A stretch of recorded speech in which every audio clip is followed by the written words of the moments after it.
Hello everyone, this is Carly and thank you so much for joining me on today's episode of Crafting with Class. Today I have a Slimline Shadow Box card to share with you using the Diamond Press A Little Birdie set. And this is the card that I will be sharing with you today. It has lots of dimension and it's super easy to make using the dies in the set. So here are the supplies I'm using for today's card, starting with the Slimline Shadow Box, A Little Birdie from Diamond Press. I'm also going to be using the Hero Arts Beach and Sea stamp set, just a few elements from there. Also the Happy Retirement stamp set from Waffle Flower, which has come in very handy. Lots of great sentiments there for retirees. I'm also using the oldie but goodie Hero Arts Color Layering Sea and Sky, the Hero Arts Beach Heroscapes set that I love. I love both of these sets a lot. And the Greetery brick layer die that I'm going to use kind of as a stencil. I'm also going to be using, I think, just one stamp from this one, from the Diamond Press Layered Cactus set. So now, oh, and also I'm going to be using this old punch for some little flower decorations. I'm also going to be test driving this little tool on my Misty, so I'll let you know how that goes. Right, to start off, you need two of the main panel and then two of the cutouts. And so to get that, all you need to do is just drop it in and cut it out. So you need two of each of those. The next thing you're going to do is you're going to cut on one of them. You're going to cut off the score on the score mark, just like that. And what this is going to do is serve as a reinforcement to make it a more sturdy. I happen to be using 110-pound cardstock, but I think it's a good idea. You're going to do the same thing on the main panel. And so what this one's going to do is serve two purposes. It's going to be your background, and it's also going to reinforce the back of your box. So I'm going to go ahead and start scoring, or folding, I should say, on those score lines that the die makes for you. So I'm using my Teflon bone folder and giving those a good crease. So there you see how that back part is going to go. And then I'm going to do the same thing with the panel that will be the front of the card.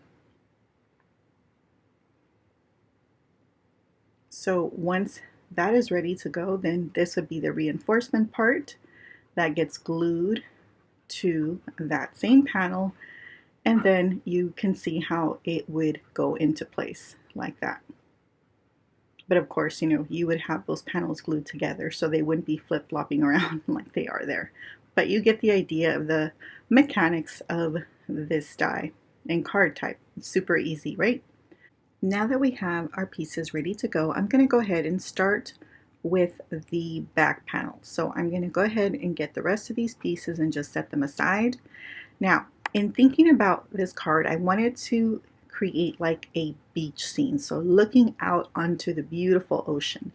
I'm bringing in my mini water media mat because I'm going to do some ink blending. So I'm using that front panel just as a guide so that I know how far I want that sand to go there. And then I'm going to bring it in just to see, and I want a little bit more. So I'm going to go ahead and bring that in a little bit more.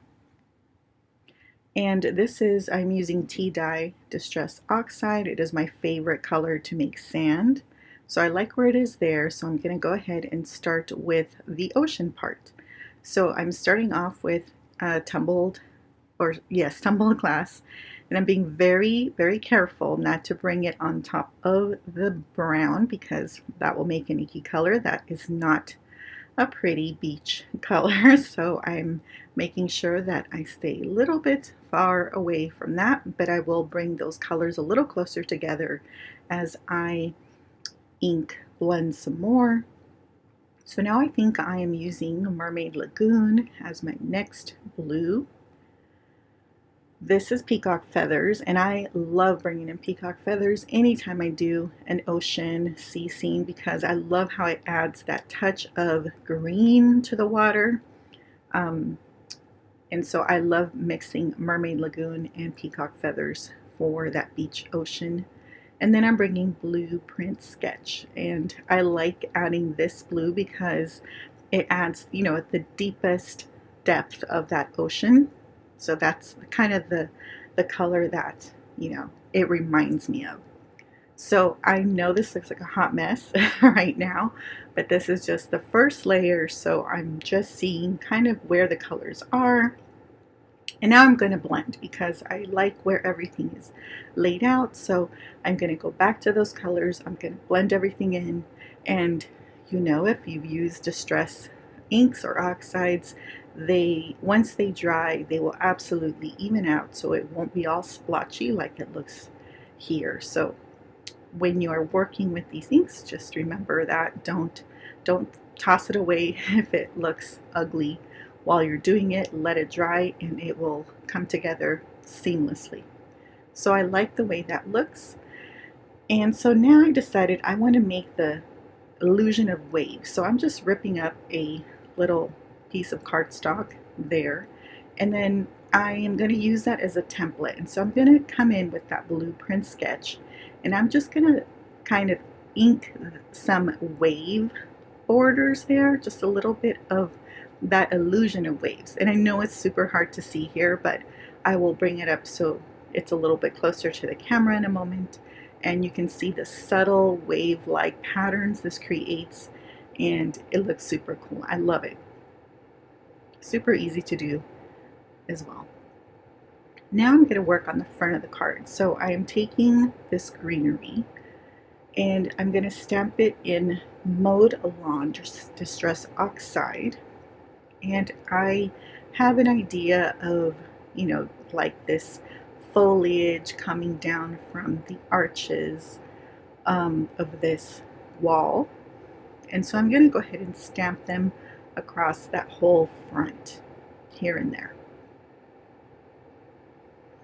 I'm going to mask off that left edge.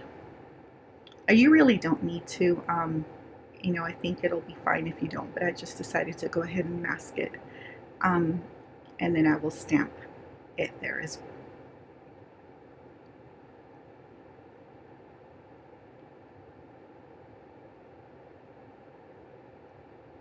Now, the next step is to bring in, because the stems didn't extend as far as I wanted them to, so I brought in a Copic marker that was a similar color to Mode Lawn, and I just kind of extended those branches that were in the stamp set so they look like they're hanging, from top.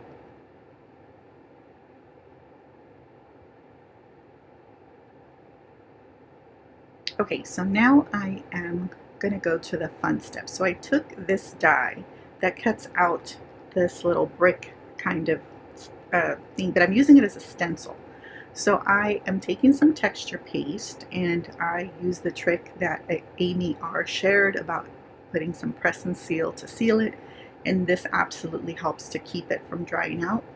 So I'm going to use my Teflon mat so that it's easy to clean up.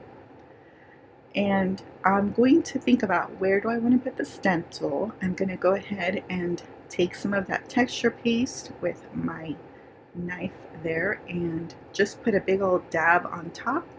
But I'm going to use my little squeegee tool to make sure that it spreads out evenly. And I love using this little squeegee tool because I get very even results.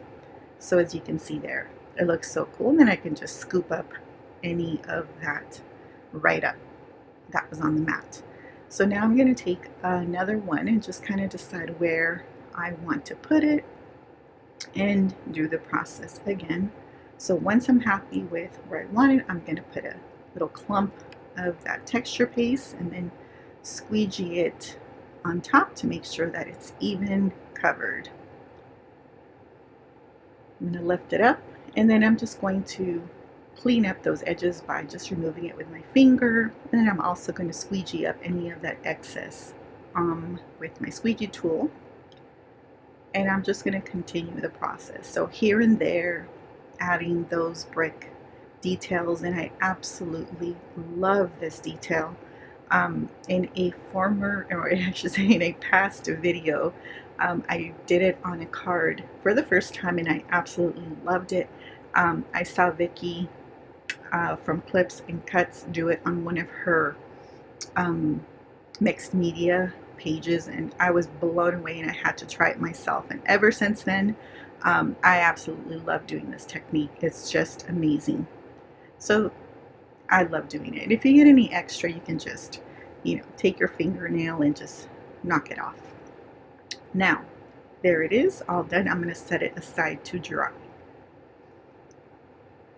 Next, I'm going to work on some little elements. So I am putting some ink to these stamps, and these are all little shells and things like that.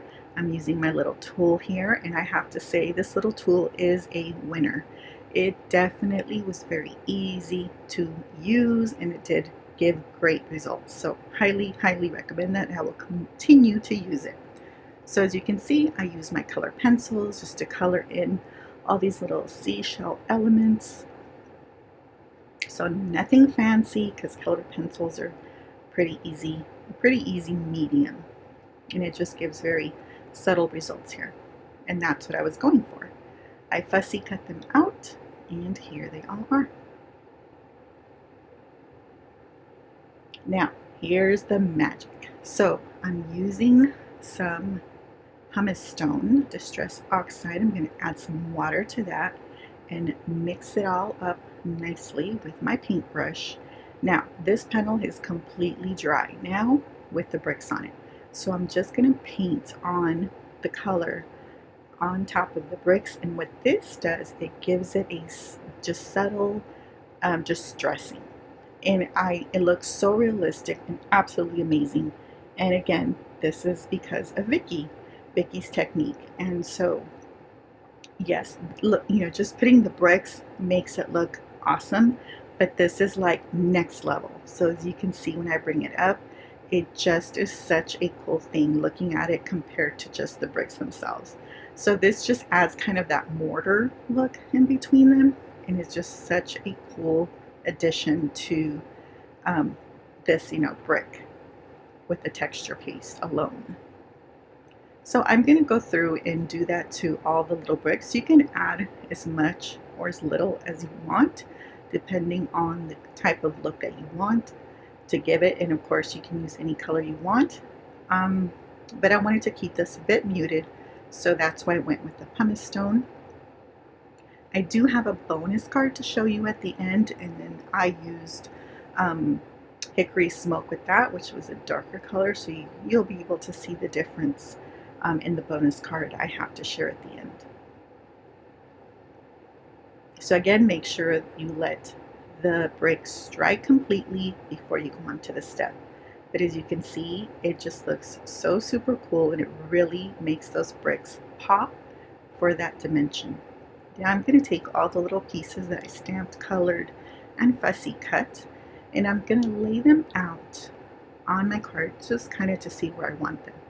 So I'm using a combination of wet glue and foam adhesive. So I'm popping them up or gluing them to those different little places on the front of the card. So I put the little beach sandals there. I have a little cluster of shells here. So some of them are just going to be glued straight to the card, and then others are going to be popped up a little bit on foam adhesive for different levels of dimension.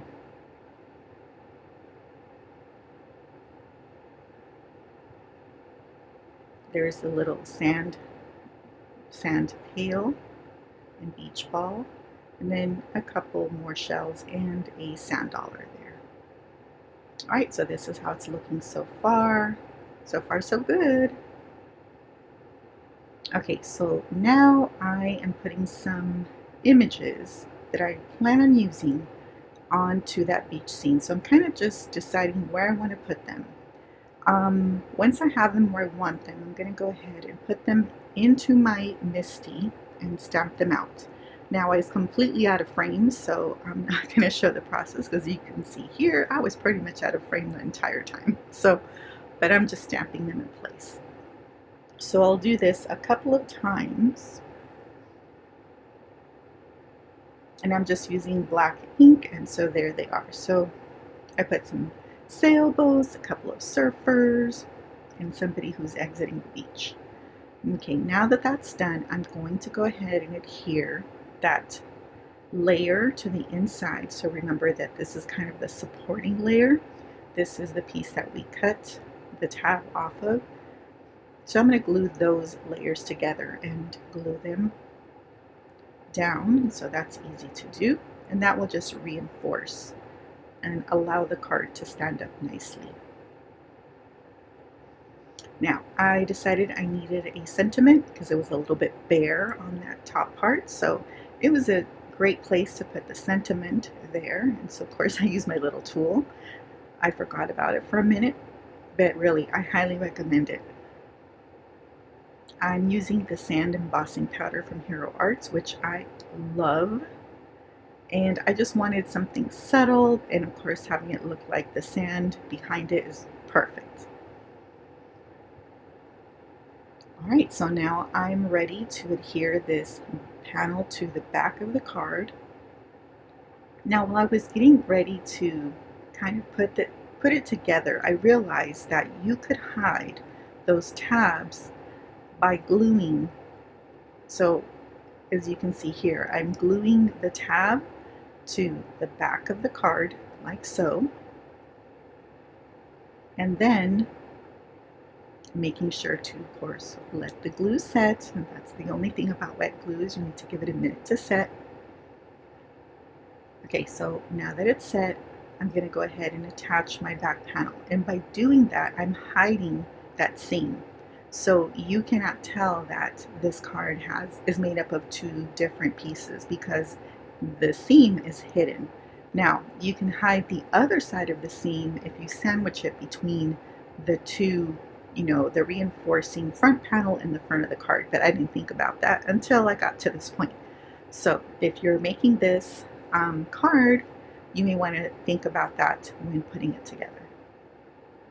And that way you can just, hide those seams. It doesn't really show all that much, but it's just a nice detail when it's like super clean like that. So I'm using my bone folder, making sure everything is nice and pressed down. And as you can see, it goes completely flat for mailing. I decided I wanted to add some florals, so I punched out these little flowers from that punch. And I am using the stylus to give them some shape, so kind of cupping them a little bit. And then I have put them where I think I want them, and then I'm going to go ahead and use some liquid glue to put them in place. Now this little punch is a super old Stampin' Up! Punch. I don't even know if it's still made, but anything you have with little flowers would be very cute. So I'm putting them in little clusters of 3, and then just 1 for the end.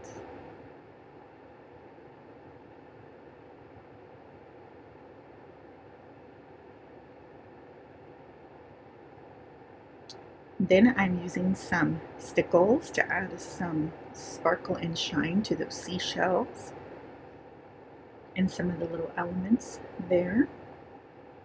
Just a little hint of stickles is always a nice detail.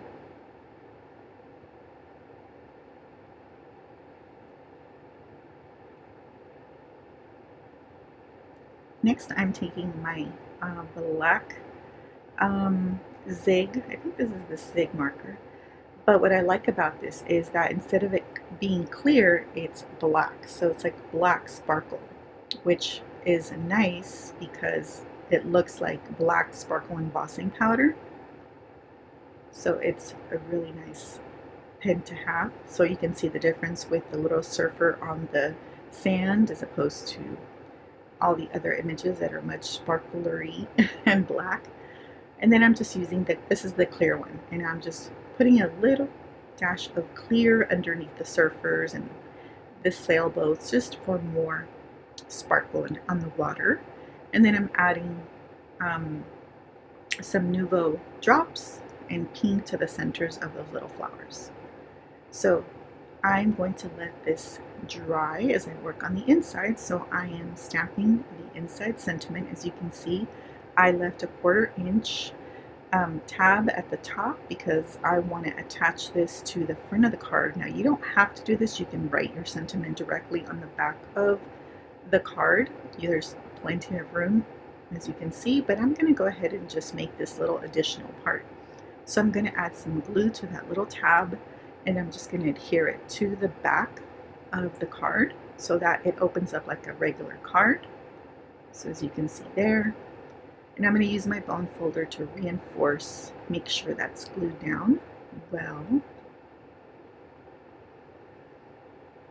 And you do have that little seam, but you can add like a piece of washi tape or something if it really bothers you.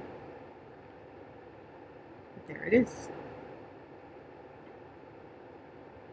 Alright, so here's the finished card. It folds down flat and it does fit into a slimline envelope, and then the sentiment on the inside.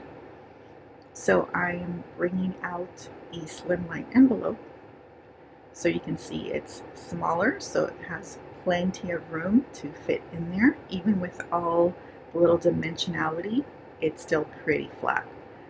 And then when the person takes it out, it'll pop right up, and you can see that lovely beach scene. Now here is the bonus card I mentioned earlier. I made a similar type but more with a masculine feel because it's going to a man. So I used some cactus in the front, and I kept those brick patterns on the front, and I also put it on the back. For this one I used that hickory smoke, so you can see that it's a little darker, but it's essentially the same elements. So this one at the top is more feminine, and then the one I made at the bottom is a little more masculine, at least in my opinion. But how cute, right? And these are super simple to make, but so fun and unique. So here's another peek at the card, and you can see all the dimension. And here is the inside with a little cocktail for the retirees, my bonus card, and then the inside of that. And then these are the 3 cards I made for the retirees. And I love adding little details to the inside, and adding stickers is so easy to do. Thank you so much for taking the time to watch my video today. I'll be back with another crafty creation soon. If you'd like to watch anything else, here are a couple of suggestions from me. Until next time, bye!